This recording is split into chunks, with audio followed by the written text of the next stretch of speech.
Hello and greetings from Eudora, Kansas. My name is Chef Jason Champagne. I am chef owner of Native Chef LLC, and so happy you tuned in to watch this video. I'm very fortunate and thankful to have the opportunity to present. I'd like to thank the Muskogee Nation of Oklahoma for this opportunity to present my skills and my knowledge with others through a video format. And today we're going to be going over kitchen meal planning, shopping on a budget, and kitchen safety.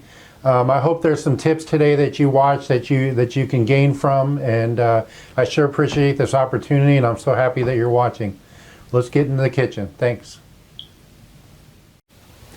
So this first tip I want to share with you is about shopping and shopping on a budget, and that's probably one of the most important aspects of cooking for a lot of us, is keeping more money in our pocket so that we can use it for other things, or more produce, right? More food. So the more money that we save, the more money we can spend on other food. And so basically it starts with this premises, that this term that I learned in culinary school. It's called mise en place, and it's a French term for everything has its place. And so when you look at starting to cook more in the kitchen, you want to follow that. Everything has its place. It's called mise en place, and it starts with organization. And if you can really get good at organization, you can utilize that skill to save a ton of money, save a ton of time in the kitchen, and you learn to use it in other aspects outside of the kitchen. So you want to cook this healthy meal, right? You looked up this really amazing recipe, and you want to cook this healthy meal, and you want to start cooking more at home, and you've got the kitchen essentials, and you've got the knife skills and all this stuff. So you want to start cooking at home. So it starts with having a plan, okay? So where it starts is, for example, having recipes, okay? If you have recipes picked out that you want to do, have those ready, and have a pen and paper and write down your ingredients. Write down the exact ingredients that you need for those recipes, okay? And then add some other kitchen staples that you need. You might need some eggs, you might need some milk. Go over, look in your refrigerator, see what you need, see what you're gonna run out of in a few days. Because some of us, we don't like to go to the grocery shopping a lot. I do.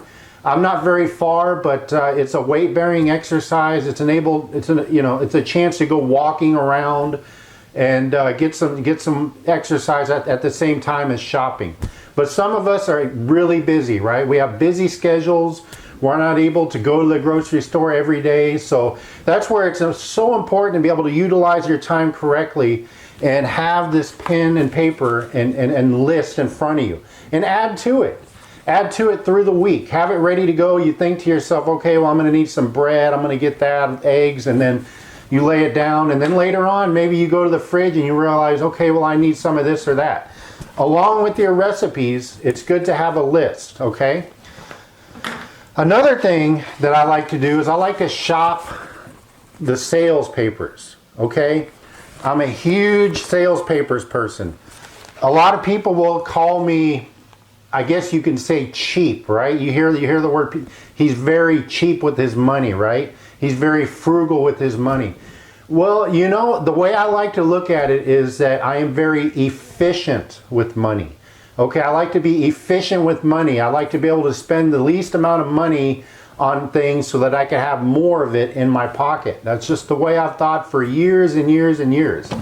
And it helps with these sales papers. I don't know if you get sales papers, but I get them every Tuesday, I believe, in the mail. And usually the sales start on Wednesday. So that's the first thing that I'll do, is I'll actually go through these sales papers and I'll find out what's on sale. And then if there's like oranges on sale, they might not be on sale for a couple of weeks. So I might buy enough oranges when they're on sale to get by for a week and a half, right? Or apples or something like that. Something a staple that's on sale this week that won't be next week.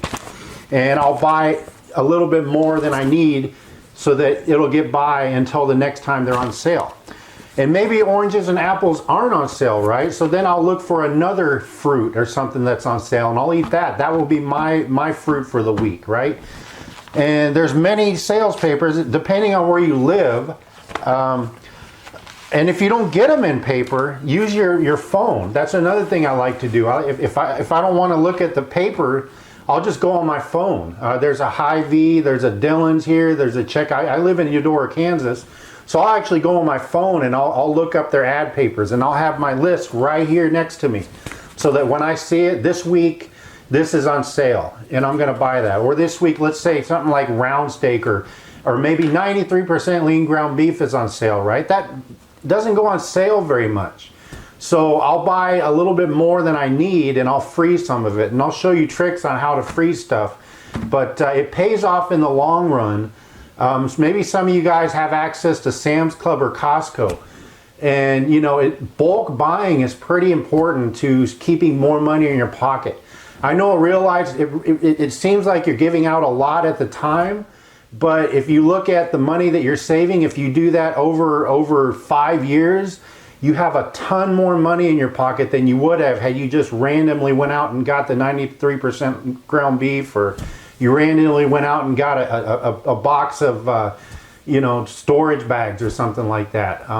If you keep a habit of always bulk buying and always shopping on a budget and looking at the sales papers, you do that over time, there's so much money that you save. So that's the first tip, is shop on a budget, okay? Second tip would be not to go in grocery shopping hungry all the time. Because what you do when you're hungry is you start impulse buying, right? You walk by those sweet rolls or those cinnamon rolls that are on sale, and you're like, oh, I'm so hungry right now, I'm gonna go ahead and pick that up. Or you walk by the cereal aisle and you meant to get some whole grain cereal, but you see Fruity Pebbles sitting down there, and you have this memory as a kid of eating those, right? And you're hungry, so the impulse buy would have you to buy that Fruity Pebbles, you know. So always try to have a snack like in the car. I like to keep granola bars in my car. That way I always have something to eat when I'm hungry, because you don't want to be pulling to McDonald's to get a sandwich and fries whenever you're hungry. To satisfy your hunger, have those granola bars in there. So always go shopping at least with something that in your stomach that you're not really, really hungry, and not be impulse buying. Another tip when you're in the grocery store, we're talking now about a little bit more about food safety and shopping on a budget. So if I'm going to buy milk, or if I'm going to buy fresh meat and stuff that needs to be refrigerated, I always buy that last. So if I have my list of food, I usually take a highlighter or something. I'll highlight everything that I've gotten, right? But the stuff that needs to be refrigerated, I won't get right away. That'll be the last item that I get in the supermarket, is the stuff that needs to be refrigerated. And the reason is because we want to keep that in refrigeration as much as we can. So if you get that first when you walk in, and then you spend 20 minutes shopping, and then you can't find an ingredient that's on one of your recipes, and you spend 10 minutes, and then you got to go ask somebody and all that. Well, all that time, that milk or fresh meat or whatever has been sitting out at room temperature, and we want to keep that to a minimum. So always buy that last. Another thing I like to do when I go to the grocery store is I like to look for sales, okay? Normally grocery stores will have a bright sticker or ticket or whatever saying, how these are on sale, right? I look for colors in there, not only with just the fresh produce, but I look for the stickers, because normally the stickers will be like a bright yellow or orange. I look for those. I scan and I look for the sales, and I always buy the sales. It's really hard for me not to buy sales. I try not to, and I try to buy extra when I find them, and it's just a good tip and trick to have. Okay, the next tip I want to share with you is, there's a couple of them. One is to try to cook a little bit more when you do your recipes, and try to eat leftovers. So I call it cook once, eat twice, right? So I don't know how big your family is, if it's yourself, or it's you and your partner, or you have a couple kids, you have a large family. If you have the larger family, it might be hard to do that. But if you're with you and maybe one other person, or by yourself, or one kid, what would be a good tip to provide is to try to cook once and eat twice, meaning that you're cooking a recipe and you're cooking more. Let's say, for example, you had a recipe with some grilled chicken on top of some fresh vegetables, right? Well, what you can do is you can cook more chicken than you need for that meal, and then you could utilize the leftover chicken the next day for a chicken salad, right? Something like that. Or you could utilize the next day and have those chicken salad or grilled chickens on a sandwich with some tomato and lettuce or something, you know. Something where you only cooked once, but you actually got 2 meals out of it. It's a great way to save money. It's a great way to spend more time with your family. You already took the time to buy everything and cook in the kitchen and all that, and you have to do the dishes, right? So you've already had to do that once, so why not cook a little bit extra so you don't have to do it the next night? It's all about utilizing your time, and I know we all have busy lives, and some of us work late in the evenings and it's hard to find time cooking, so that's a great tip to try to not only keep more money in your pocket, but spend more time with your family. Another pretty important aspect of being in the kitchen is to have good Tupperware to store your leftovers, right? Or, you know, bigger, smaller, whatever. These weren't on the kitchen essentials, but they're pretty dang essential. Something like this, see this bigger one, it was, you know, $10 investment, but it's probably going to last forever. And, you know, I like to put big salads in here and all that, and, you know, stuff like this right here. This bigger one is you know, nice for fruit. I like to cut up a lot of fruit and have that. So cut up fruit's a quick and easy breakfast to have. It's so much easier than to cook breakfast every morning. Just to grab your container of fruit and eat that. And you know, smaller ones. You know, maybe you made a homemade sauce or something, and you want to keep that, or you don't have that much leftovers, but it's a later on snack, or you could take a, you know, a side snack for lunch, you know, along with something else, something like that. And then just a couple other ones, you know. In the knife skills portion of these lessons, you know, I'll show you how to kind of maybe cut up your own salad bar. And it's nice to have some good Tupperware to keep your salad toppings. And try to get a good set. You know, you always find the good set of Tupperware that are all stacked together nicely, right? And that's what you want. You want them all to kind of stack together where they're not going to take up a bunch of room. We don't want to over clutter our kitchen. That's what we don't want to do. You don't want to have random, you know, you don't want to be, you know, looking 5 minutes for the right Tupperware piece, right? You want to have them in a certain spot, nicely organized, so that you can grab what you need right away, because again, we want to spend as less time in the kitchen in the evenings as we can, and more time with our families or resting or whatever, because you're probably going to have to go back to work the next day. So try to invest in a nice pairs of Tupperware. That's pretty important. Also, I like to invest in really good storage bags, okay? Both freezer and storage, okay? So I got gallon freezer, I got gallon storage, I've got quart storage, and I've got some sandwich bags. I also have some quart freezer bags that aren't in front of me here, but what I like to do is, I talked about how buying in bulk seems like you're spending a heck of a lot of money, but in the long run you can save so much money, because let's say, for example, you have a membership to Sam's Club, right? And they just have this amazing sale going on, let's say with pork chops. And they're like $1.98 a pound for center cut, which is one heck of a deal. So buy them in bulk, bring them home, and then use these. What's nice about these is they have a place here you can write on it. Write exactly what it is, center cut pork chops, and write the date that it goes into the freezer. And I believe USDA says you can keep freezer, you know, items in the freezer for 6 to 8 months. I might be mistaken on that time, but that's just for the, you know, quality of it. You could probably go a little bit longer. I'm not going to tell you to. I have before, but I suppose you wouldn't want to go over a year. You know, keeping something frozen and then eating. You want to utilize it within the 6 to 8 months. But for the $1.98 a pound that you spent, and you take a couple pork chops, and like right here, I have a couple pork chops in this pack right here. that I froze, that I bought in bulk. And the thing that makes this stuff go bad is oxygen and moisture. Mostly oxygen whenever you're putting it in the freezer bag, okay? So a good trick to do, let's say that I wanted to double bag this, right? I want to put 2 bags because I want to make sure that there's absolutely not going to be any freezer burn with just one, right? So I put it into the second one, or just pretend that these aren't frozen, right? And I'm putting pork chops in the freezer bag. This is what I do. I create my own vacuum seal, okay, as best as I can. I don't really want to go invest in one of those vacuum sealers because the bags cost a lot to keep them going and all that. It's quite an investment, but what I do is I Ziploc this almost closed, but I leave it about 1 inch from closing it completely.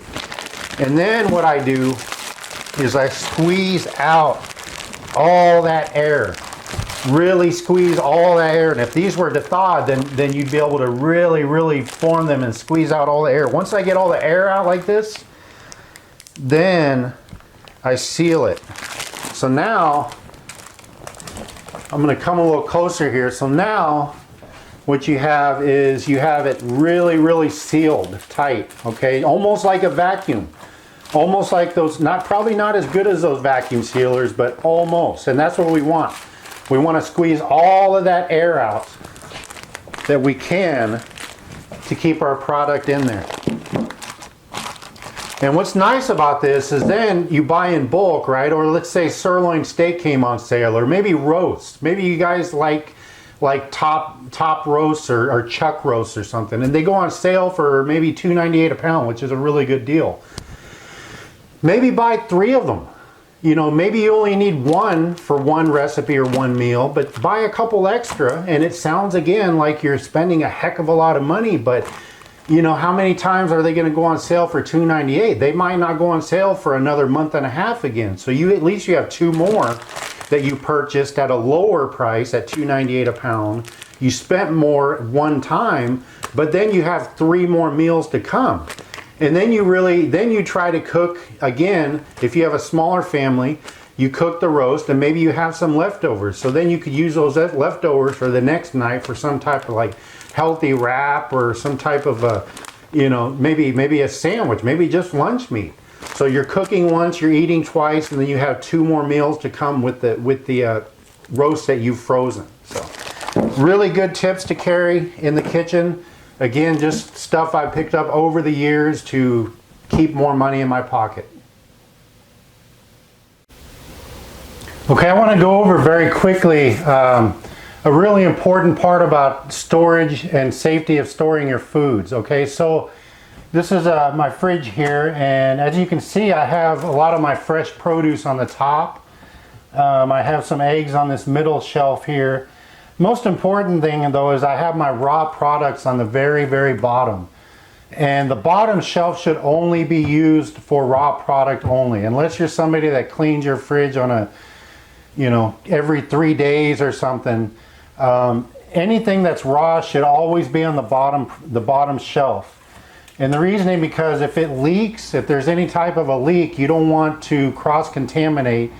Like for example, you put your butter, like some type of butter or something down there, some lunch meat in a package, and it gets some of that raw product on it, and then you take that out and then you put it on your tabletop, and then you've cross-contaminated your tabletop, and then you could possibly touch that raw meat product and then touch some fresh produce or something that you're going to eat. So that's pretty important, is to utilize your refrigerator correctly. For some of you, this may be, elementary. For some of you, maybe you haven't been doing it. I see a lot of places that I go help cook at that they have raw product like right next to, let's say, a tomato like this. So it's pretty important to remember that. And again, in bulk buying, these chicken wings here, I like to do oven baked chicken wings, and these were on sale, so I bought 2 packs of them. And so what I'm going to do is I'm going to go ahead and freeze them in, and I'll probably get 4 meals out of this. And I only paid about $10 for all these wings, because the place that I shopped at, they had them discounted for quick sale. a lot of times you'll see your local supermarket have a section where they discount their meats so that they can get them out, like a use by date is getting close. So I try to utilize when I find that stuff to buy it, and then I'll freeze them, and then I'll have 4 meals to come basically for about $10. So again, it's just being efficient with your money and keeping more money in your pocket. And that's why it's so important to have those freezer bags on hand and have plenty of them. And at the bottom here I have the humidity control crisper where I keep a lot of my fresh produce at the bottom. If you do that, make sure they're always closed, because if this chicken package had a tear in it and it started leaking, well, if this is like left partially open, it could leak into your crisper. So always make sure and try to keep your refrigerator clean and organized. I think mine isn't too bad. Dig in the back at least once every couple weeks. Look in the back, make sure you get everything out that you need to and dispose of it. So going back to how we covered buying in bulk, right? And we froze, let's say, our pork chops or our chicken wings, and we have those dated, we have those put in our freezer. It's important to cover how to safely defrost those. And there's different ways that you can defrost food, okay? There's one way is to grab it out of the fridge, have a meal plan, know that you're going to have chicken wings on Wednesday, and let's say it's Sunday or even Saturday evening. Plan ahead, because the best, most efficient way to defrost any type of meat like that is to leave it in the fridge on the bottom shelf where I showed you. Let it defrost in the refrigerator, and it should take 3 days. It matters on what it is. If it's ground beef and you put it in a gallon-sized bag and you made it this thin and you filled the whole bag and it's only this thin, that might only take 2 days. Or if you piled a bunch of chicken wings in one package and they're all kind of packed together in there, that might take 3 to 4 days. You'll get the hang of how long product takes to defrost as you go, but that's the most efficient way. So that's why it's so important to have a meal plan. You could almost have like one of those dry eraser boards put on your refrigerator, or have a tablet with the week's meals, right? So you can know what you're going to make Sunday, and then you're going to plan on doing leftovers Monday, and then you're going to do a meatball recipe on Tuesday. Well, you can start looking ahead at your plan and then pull the product from your freezer as you need it and put it in your fridge, because what mostly happens is you want to do your recipe and maybe you didn't pick up the ground beef for the meatballs, then you have to make a special trip after work. So then you're left with limited time to produce maybe that night's meal. So that's why it's so important to have a meal plan, know your budget, know what you want to stay under, invest in the bulk when you can, because it'll pay off in the long run. Okay, so you can kind of treat your freezer as your own mini supermarket, right? You can have chicken wing, chicken breasts, pork chops, ground beef. You can have all that stuff that you bought in bulk, and then you can kind of pull it as you need it for your recipes and for your meals. And then when you run low in something, keep an eye on the sales. And that's why it's also so important to label and date, because you also want to do the FIFO, the first in, first out concept, where you want to utilize the stuff that you froze 3 weeks ago or a month ago first, before the next sale came up that you bought more produce from. There's other ways to defrost. You can also utilize defrost method through the cooking process. A perfect example of this would be like a crock pot recipe where you have frozen chicken breasts, okay, and you place the chicken breasts at the bottom of the crock pot frozen, put in your seasonings, put on some water or whatever broth, or maybe a can of cream of mushroom soup or something, and then you slow cook it. So that would be another way to defrost it. You could utilize the frozen and then defrost it by the cooking process.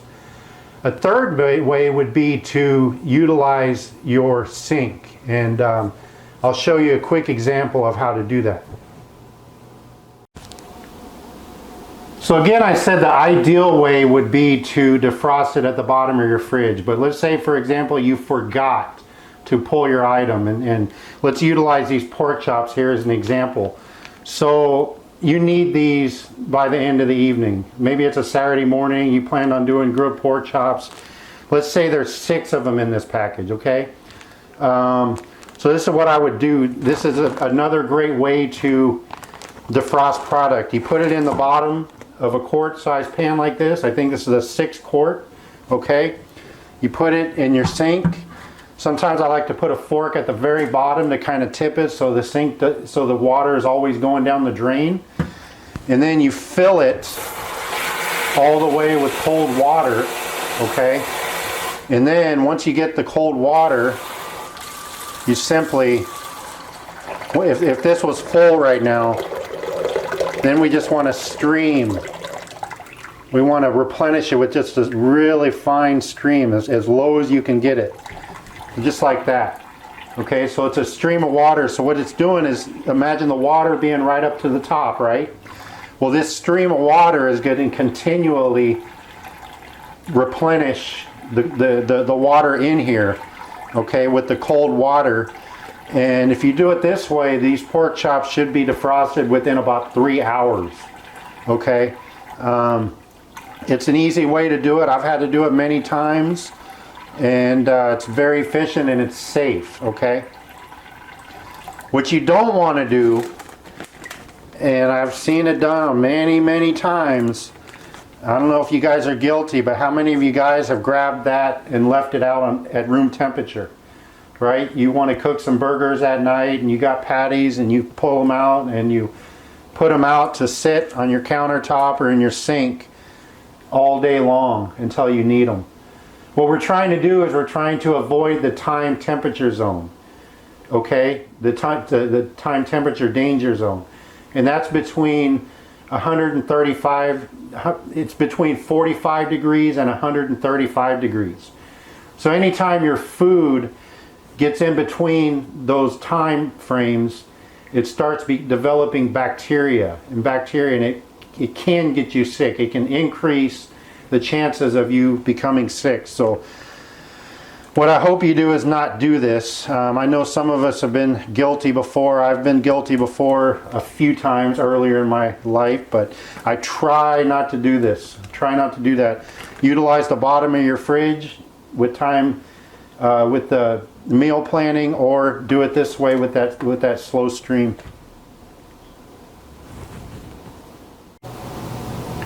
The last way that you could safely defrost your food is the microwave. I haven't done it. I should try it sometime, but I've heard a lot of people, they take the time to defrost their frozen meats in the microwave. And if that's a way to do it, that is one way. If you're doing that already and it works for you, that works.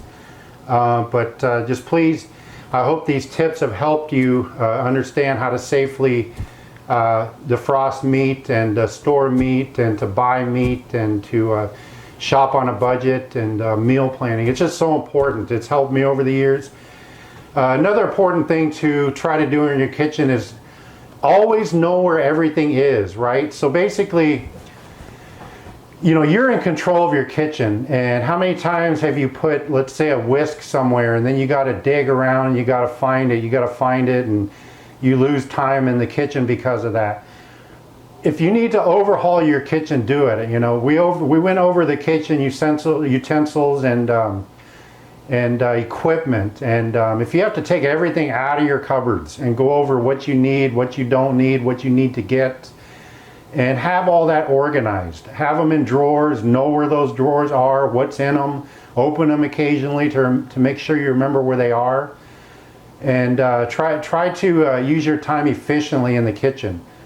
Also, another important thing to do is clean as you go. That's so important when you're cooking a lot in the kitchen. A lot of times I'll have a sink full of dishwater ready to go, hot, ready. So when I'm done with something, I'm able to wash it and put it on my drying thing over here, whatever, the rack. I put it on there. I get it washed and I put it on there instead of letting them stack up. How many of us before have cooked and just kept stacking dishes and stacking dishes and stacking dishes, and then we all eat, right, with our family around the table, And then we have the dishes that were at the table along with everything that you cooked with, and then you got to spend another half an hour getting everything washed and cleaned, and by then it's 7 p.m. and you only have a couple hours to enjoy being with your family and all that, right? So it's about utilizing our time correctly. Try that. Try to have that dishwater ready to go and clean as you go. Wash that real quick, put it on your drying rack. Maybe you want to utilize that same bowl twice. That's a good way to use your time efficiently in the kitchen. That way, if you're washing as you go, then you won't have a big pile at the end, and your experience in the kitchen will be much easier. Another tip to share is basically always, probably the most important, don't keep your knives in the same drawer that you keep your spatulas and your whisks and your serving spoons and all that stuff, because even if you know they're in there, maybe a family member is visiting, or maybe one of your immediate family members or your kids opens that and reaches in to get a can opener and puts their finger along a blade, right? We don't want to do that. We want to utilize one space for our knives. Okay, and if you have kids who are getting to be like 3 and 4 years old, obviously we want to maybe have a knife holder that's above where they can't reach it, right? But if you do keep them in drawers, try to keep one drawer only for your knives. Only for your paring knives, your utility knife, chef knife, whatever it is, carving knife, serrated knives. Keep your drawers organized and keep one specifically for your sharp knives. Well, that does it for this video. I hope you guys learned something. It's pretty important to try to learn how to shop on a budget and some of those kitchen tips with keeping our food safe for our families. And I'm so fortunate that you took the time to watch this video. I'm very thankful for that. And again, I just want to thank the Muskogee Nation of Oklahoma for having me do some of these videos so that I can help your community. And until I see you again, have a great day, and see you next time. Thank you.